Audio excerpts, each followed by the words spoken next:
अस्सलामु अलैकुम वरहमतुल्लाहि वबरकातुहू। सैयदना सअद बिन अबी वक़ास रदियल्लाहु ताला अन्हु फरमाते हैं कि सैयदना उमर बिन ख़त्ताब रदियल्लाहु ताला अन्हु ने नबी करीम सल्लल्लाहु अलैहि वआलिहि वसल्लम से अंदर आने की इजाज़त मांगी। आपके पास कुरैश की चंद औरतें बैठी हुई थीं जो आपसे मुख्तलिफ़ मसाइल के हवाले से सवालात कर रही थीं और इनकी आवाज़ें आपकी आवाज़ से बहुत ज़्यादा बुलंद हो रही थी। तो हज़रत उमर रज़ियल्लाहु ताला अन्हु ने अंदर आने की इजाज़त मांगी। जब आप अलैहिस्सलातु वस्सलाम ने हज़रत उमर रज़ियल्लाहु ताला अन्हु को अंदर आने की इजाज़त दी तो वो औरतें भागकर दूर हो गईं, पर्दों के पीछे छुप गईं। पहले भी वो पर्दे ही में थीं और उसके बाद मज़ीद वो छुप गईं हज़रत उमर रज़ियल्लाहु ताला अन्हु के आने के बाद।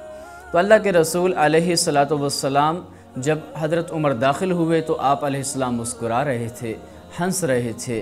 तो उन्होंने कहा, अल्लाह के रसूल अलैहिस्सलाम, मेरे माँ बाप आप पर कुर्बान हो जाएं, आपको किस चीज़ ने हंसा दिया है, आप क्यों मुस्कुरा रहे हैं?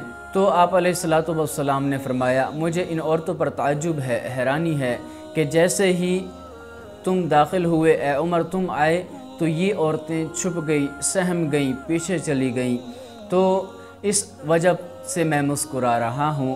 तो हज़रत उमर फरमाने लगे, ए अल्लाह के रसूल अलैहिस्सलाम, आप इसके ज़्यादा मुस्तहिक हैं कि आपका अदब किया जाए, कि आपसे डरा जाए। और उसके बाद हज़रत उमर रज़ियल्लाहु ताला अन्हु ने औरतों की तरफ मुँह करके कहा, ए अपनी जान की दुश्मनों, क्या तुम मुझसे डरती हो और अल्लाह के रसूल अलैहिस्सलाम से नहीं डरती हो?